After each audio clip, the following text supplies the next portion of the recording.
Nous l'avons regretté. Nous l'avons profondément regretté. Cette vieille bagnole était tout ce que nous pouvions nous permettre, et on nous avait averti à plusieurs reprises qu'il aurait été préférable de la mettre à la casse. Mais nous avons ignoré ces conseils. Cependant, pour une jeune entreprise de fret créée dans un ultime élan de désespoir, c'était tout ce que nous pouvions rassembler. Certes, cette épave nous avait fidèlement servi pendant les 2 dernières années et avait presque universellement ignoré nos soins attentifs. Et nous voilà coincés dans un chantier naval d'un système stellaire perdu. Le moteur et le propulseur principal refusaient de démarrer. Les systèmes informatiques et de navigation tentaient de nous envoyer au fin fond de nulle part. Chaque outil que nous essayions d'utiliser empirait la situation ou ne faisait rien. Toute tentative de réparer la programmation du vaisseau se soldait par un retour à l'état initial en quelques heures. Nous avions abandonné. À ce stade, nous attendions simplement que le maître du port nous inflige une amende et fasse mettre le vaisseau à la casse, nous infligeant une perte sur la cargaison que nous transportions, et ensuite nous noyer notre chagrin au bar.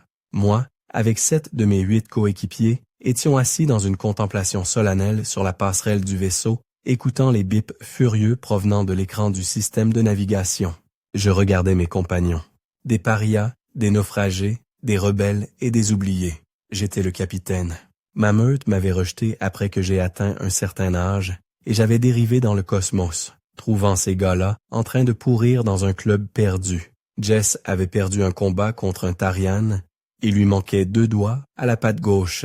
Ray et Rad étaient frères, ayant fui leur foyer pour se retrouver pris dans une guerre de gang.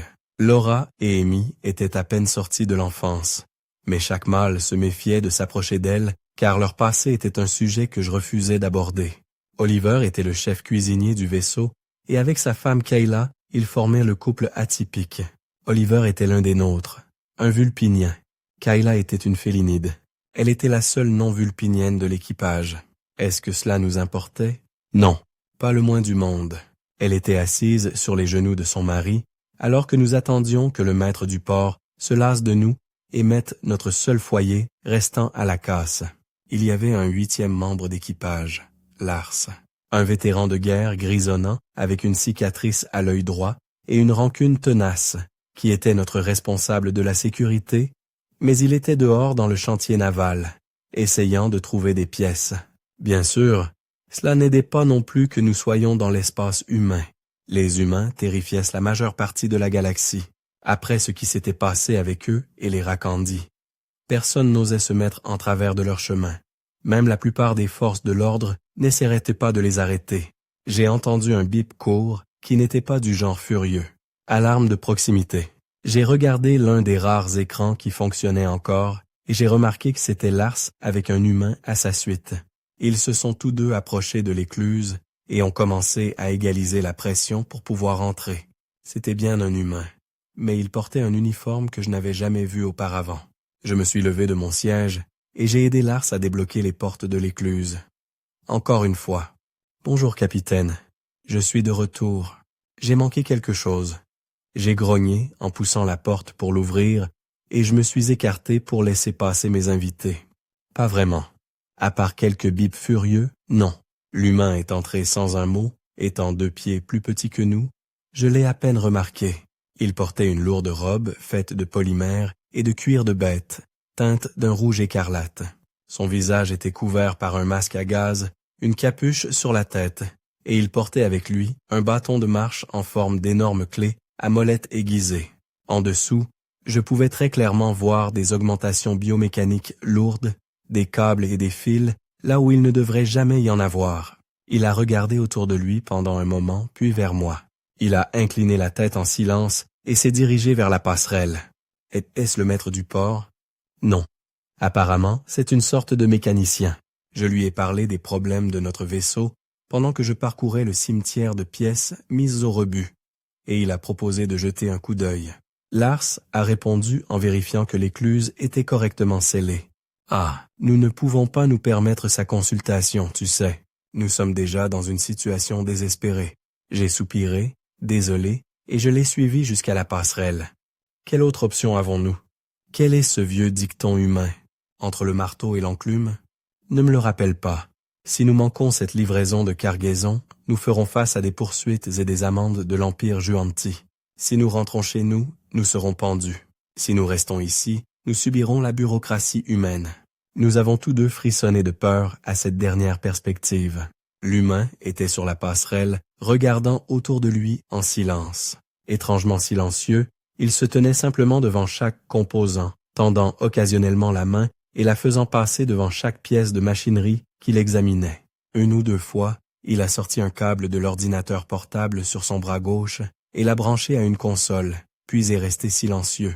Ce comportement a continué pendant environ 1 heure alors qu'il se déplaçait à travers le vaisseau, approchant finalement du réacteur. Chaque fois qu'il rencontrait une nouvelle machine, des choses étranges semblèrent se produire. Des écrans que nous pensions cassés ou inutiles s'allumaient, affichant un code étrange que nous n'avions jamais vu auparavant. Soudainement prenait vie près de sa présence. La machine à boisson que nous n'avions jamais réussi à faire fonctionner s'est mise en marche et a distribué une boisson en canette. Des affichages ou des panneaux qui nous avaient causé beaucoup de problèmes ou qui refusaient de fonctionner, même s'ils avaient été fraîchement remplacés, se sont soudainement mis à fonctionner. Une banque d'ordinateurs que nous pensions être juste de la ferraille cassée s'est inexplicablement mise en marche pendant quelques minutes lorsqu'il est entré dans la pièce. Il a tapé sur quelques consoles, puis a agité la main, éteignant tout. Il a regardé une partie spécifique d'un appareil mécanique, puis a tendu la main, localisant exactement l'emplacement d'une roue dentée mal alignée, la remettant en place. Cette machine s'est instantanément mise en marche et a commencé à fonctionner à nouveau. Il a rencontré un interrupteur que nous avions précédemment confirmé comme étant relié à rien. En l'allumant, le système de support de vie de secours du vaisseau s'est soudainement mis en marche. Nous ne savions même pas qu'il y avait un système de support de vie de secours. J'avais personnellement passé en revue ce vaisseau 12 de fois au cours des 2 dernières années. Cet interrupteur n'avait jamais rien fait et je n'avais jamais trouvé de système de support de vie de secours. Nous commencions à être nerveux maintenant. Il était resté principalement silencieux. Les seuls bruits que nous pouvions entendre de lui étaient tes pas et la respiration de son masque à gaz mêlé à un rare « En s'approchant du réacteur, il a pris une posture de combat et a brandi le bâton-clé qu'il tenait dans une posture défensive, pointant l'extrémité aiguisée vers le port de carburant du réacteur.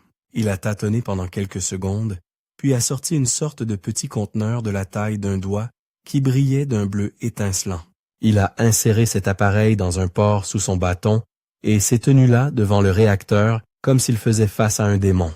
Au nom de l'esprit de la machine, je te commande de cesser ton hérésie et de rejoindre le fold du Seigneur de Fer.